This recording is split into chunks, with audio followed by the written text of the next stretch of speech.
kulankan laba geesoodka ah oo wada yeesheen xukuumadda deegaanka Soomaalida iyo Somaliland ayaa lagu hadlayay ka hortagga xanuunka coronavirus iyo sidii labada shacab aysan isku gudbi lahayn ee dhanka socodka gaadiidka iyo dadweynaha waxaana ka soo qayb galay taliyaha ciidamada qaranka bariga Hargeysa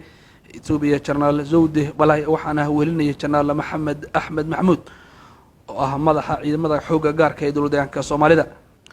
waxaana dhanka Somaliland ka socday taliyaha ciidamada qalabka sida General Nuux Ismaaciil Tani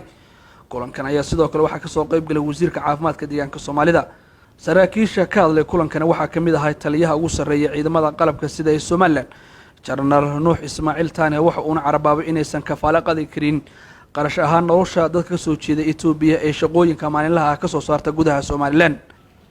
idigoo naga xoog weyn oo jaarkayaga hadda ma caawin kartaan dhaad garwaad u leeyahay dadkiina waa idiga badan dhe laakiin annagana eega inaan nahay xaaladaasi aan haysano oo waxba xitaa dadka kuwa jooga ee Somaliland aan masruufi karay markii wax la waayay la isku ceebsan maayo hadii wax la waayay la isku ceebsan maayo wixii aan haynana waan bixin oo karan mayno laakiin awoodayda waa iska yar General Maxamed Axmed Maxmuud madaxa ciidamada xoogga gaarka ee dowladda Soomaalida ayaa markuu kulankan soo idlaaday waxa uu Universal ugu waramay waxyaabaha kulankan uu darnaa shirki maanta ka dhacay magaalada Wajaale wuxuu ahaa shir Somaliland iyo annaga aanu kaga hadlaynay sidii wadada loo xidhi lahaa sidii cudurkan imika socda ee coronavirus-ka aan uga hortagi lahayn maadaama wadada ugu weyn ee xiriirka kula leenahay ama ay gawaarida aad u badan iyo dadka aad u badan ay ka socdaan ay tahay wadadan Wajaale waxaanu go'aaminay oo go'aamadii ay dawladdu soo jeedisay kamid aha in la xidho oo dadku labada daan ayna isu talaabin la xadido wixii aan cunto ka ahayn darteed inaan sii adkayno oo arrintaasi ay si fiican u adkaato waxaanu go'aansanay inaan labada wadan saraakiishooda ugu sarsareysa intay isugu yimaadaan Wajaale inaan wada hadal caadi intaan yeelano go'aamo cad oo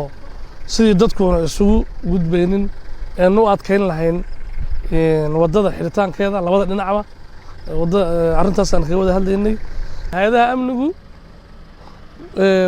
wax kasta oo yimaada oo khalkhal gelinaya wadanka ama dadweynaha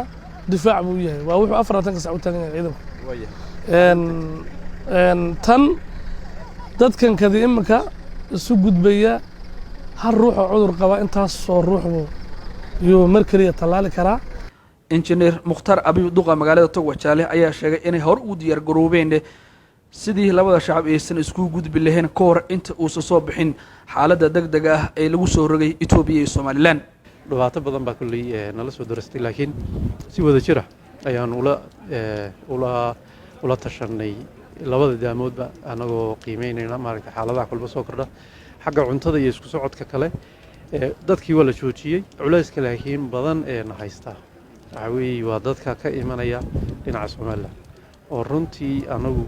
ka maamul ahaan aan aad u dareemayno culays fara badan sababtoo ah dad aanan awood u haynin controlkooda la macaamilkooda dabagalkooda aanan awood u haynin baa ugu soo qulqulay halisna ku ah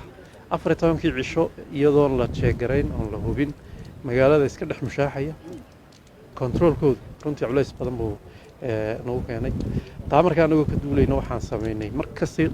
yimaadaan xagan intaan qaadno meel manaariyo cusub oo la sameeyo xagaa joog koonaha magaalada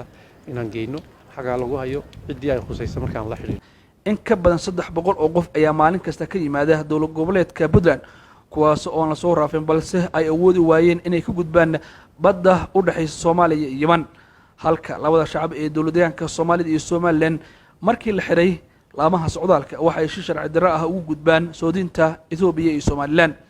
iyaga oo mara meel ka durksan halka ciidamada ay dhufayska ugu jiraan Axmed Ibrahim